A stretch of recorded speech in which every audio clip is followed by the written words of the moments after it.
That's better, yes. Hello. Hello, everyone. Thank you for coming.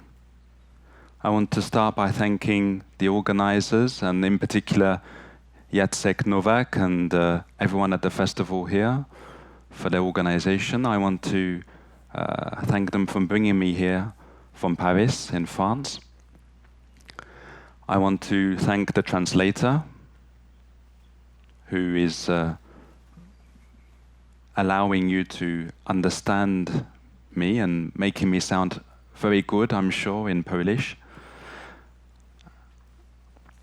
And I'm going to be speaking for about 30 minutes about my life and my work. I am a writer, an essayist, poet, novelist, and translator from French and English. And my books have been translated into 30 languages around the world, including Polish. And as a writer, I have to follow my books.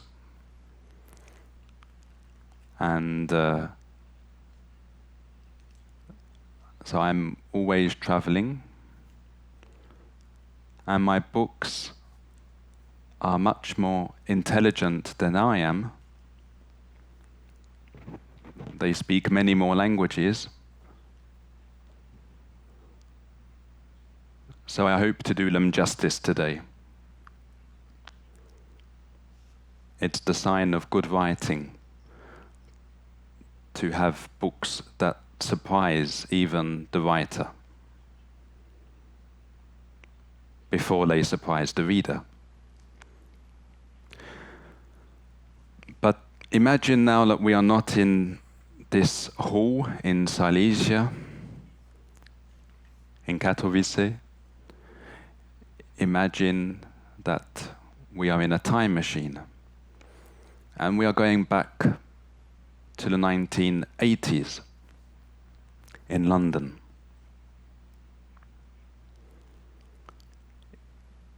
In a very modest part of London with factories and industrial landscapes. Maybe quite like some here in Silesia. And in this environment, imagine a young boy, small boy, who perhaps looks quite Polish, with his blonde hair and blue eyes. And this boy is me. Many years before he became an internationally well-known writer. Many years before all these travels and awards. And this boy was very different. He didn't know why he was so different. All he knew was that he was eccentric. It was one of the words people used, or solitary, or hypersensitive. There is, I believe, a book by Olga Tokarczuk which describes her stories as bizarre. Well, I was a little bit like the story by Olga Tokarczuk. I was bizarre. And what we didn't know, what word didn't exist at the time in English, was high-functioning autism. So this was what I had as a condition. High-functioning autism means that the connections in the brain are a little bit different, develop differently between different regions. And as a consequence, a person with this condition feels like a foreigner, even in his own country, in his own language. My parents only spoke English at home. My teachers only spoke English at school. But English never felt like my first language. I loved books. There was a library very close to my family's home, and every day I would go to the library and open a book. And when I did this, something magical happened. The words and the numbers on every page came to life. I don't just mean this metaphorically, I mean it literally. The words had colors and textures and personalities. The words in books were my first friends.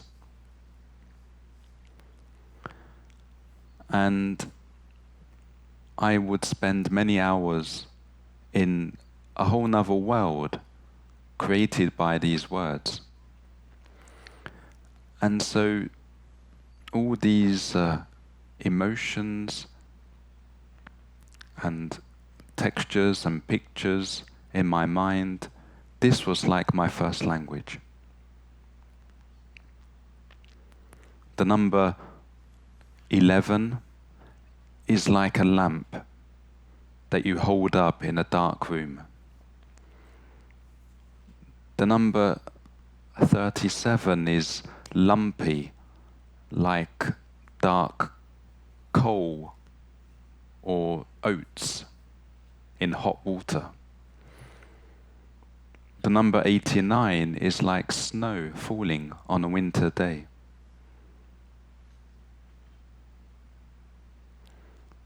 And words also have this life for me. The word teapot in English is as round in my mind as the word it describes. It's an orange word. In French, the word argent means silver or money. But in my mind, it's red.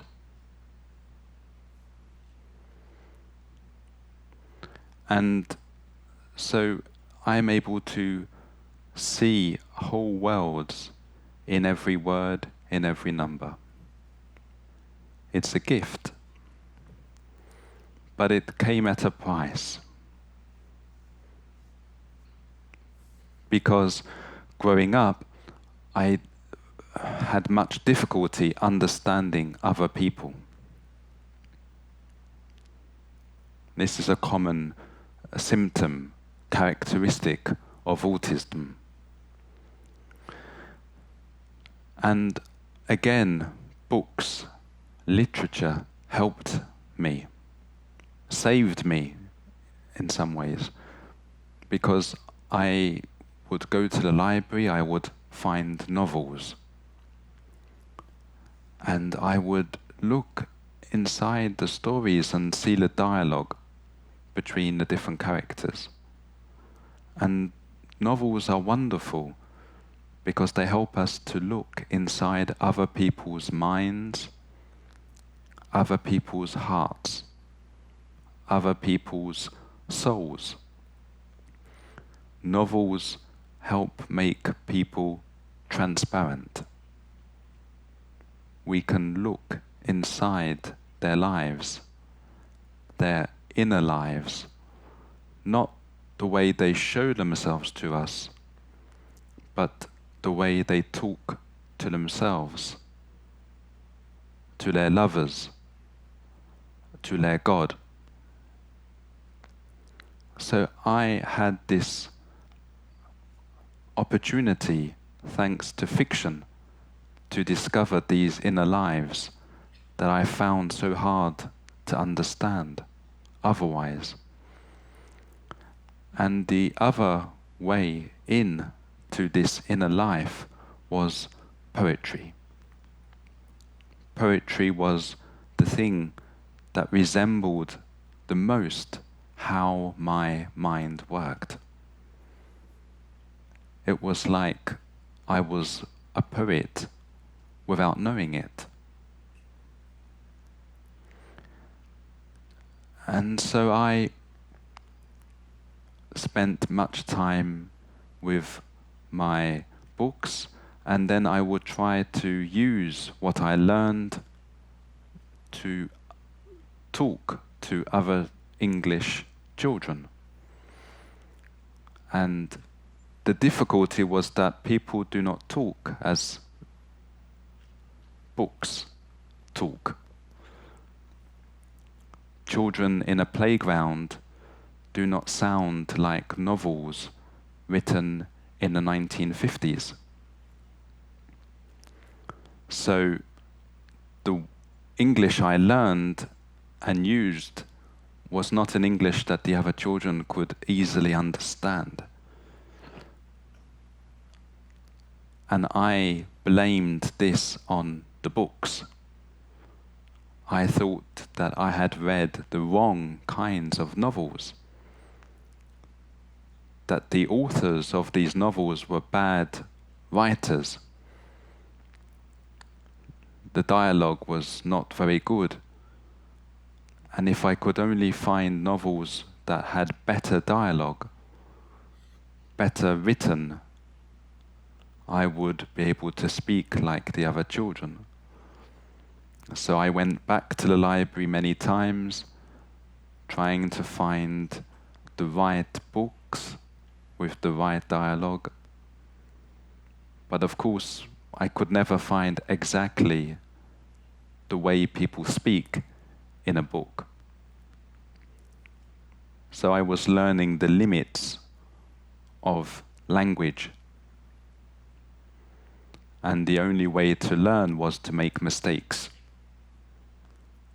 and to learn from them. So I made many mistakes. The children laughed at me. Sometimes I laughed at myself. But I got better at English, even though it was my first language. I don't know if in Poland you know the game Scrabble. I remember the first children I ever played with, I played with them Scrabble, playing Scrabble. And the children were from other countries. They had different color skin, different accents, different culture. But because I felt like a foreigner myself, I could relate to them, and they could relate to me. We played Scrabble together, and it was like we were equal, because it was for both of us like a second language, or a foreign language. But I must admit that because he, my friend, thought that I was truly English, he always let me win. Because sometimes I was able, with my way with words, I was inventing new English words that were in no dictionary. But he trusted me anyway, and I always won. And we had this wonderful friendship. And he was the first person to whom I gave him a poem. It was not a poem like the ones that you see normally in books. I've never seen a poem like it in any book. It was a poem written in numbers. Because for me, numbers have these shapes and personalities and emotions, just like language. And I learned only many years later that in Russia, in the 1920s and 30s, it was the dream of many writers to write a poem in numbers. They believed it would be the perfect poem if we could learn to write poetry in numbers. Because numbers represent symmetry. Numbers are universal. But of course I was using my own synesthetic language of numbers. I was seeing things that my friend couldn't see. The way that the number 11 is round and the number 49 is also round, but round in a different way. And because they were both round, they made a visual rhyme. And so my first sentence would end in the number 11, and the next sentence would end in the number 49, 11, 49.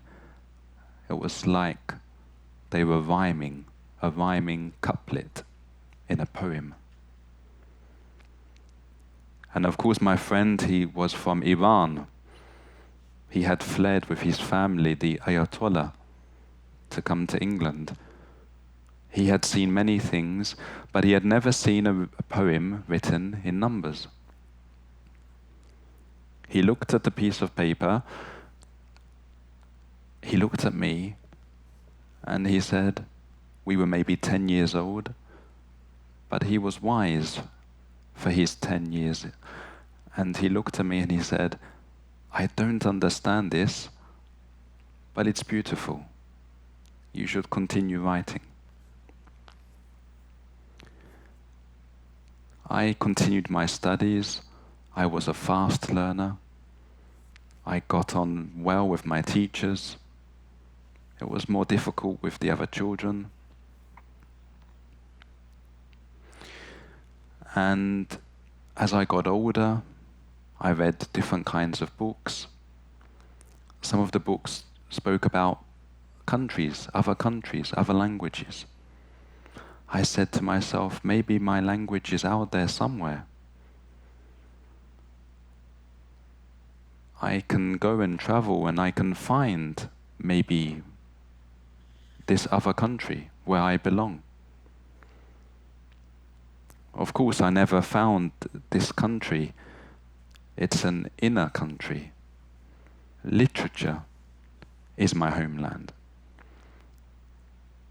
But I did spend 1 year when I was 19 in a country not far from Poland, in Lithuania. And can you believe it? I taught English. I had a class of women. They were all women. They were old enough to be my mother or my grandmother. And they wanted to learn English. And I wanted to help them. And because I had found it so hard to learn English, that I was able to understand their difficulties. And they learned very fast with me. And they told me stories, their stories, and I learned many things about the power of language. I'm sure in Poland you have your own stories as well, of what it was like to live under an occupant, and what it was like perhaps to not be able to use your language in a natural way, to not be able to read every kind of book, and to be in fear depending on what kind of words you used. The Lithuanian women told me that they had to take some of their books and hide them or even burn them because there were inspectors who could come in the middle of the night and take them away if they read the wrong kinds of books.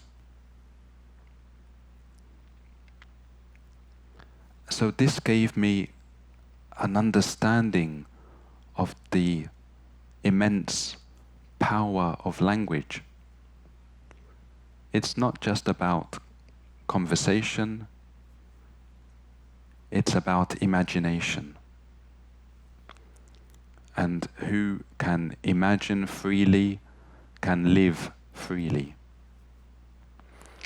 And I wanted so much to have this freedom, as we all do. So, as I got older, I came back to England with these stories, with this ambition to be free in every sense of the word. And I remembered what it was like at school the first time I learned the existence of the number pi. Pi is an infinite number. It's the most famous number in mathematics. If you write it down, it begins 3.141.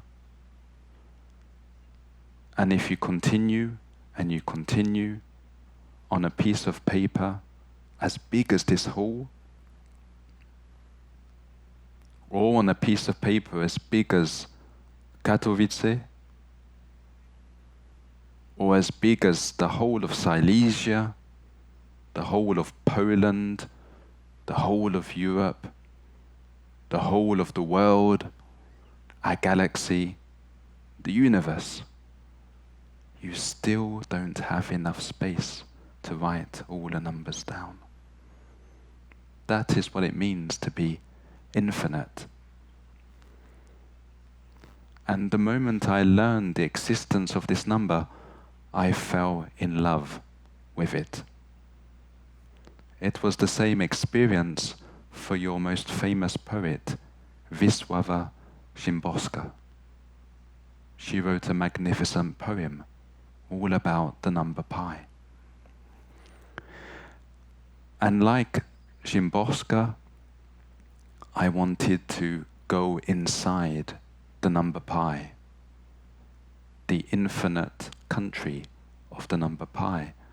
Perhaps this was my homeland, truly. And when I looked at the numbers, I saw the colors, textures, emotions.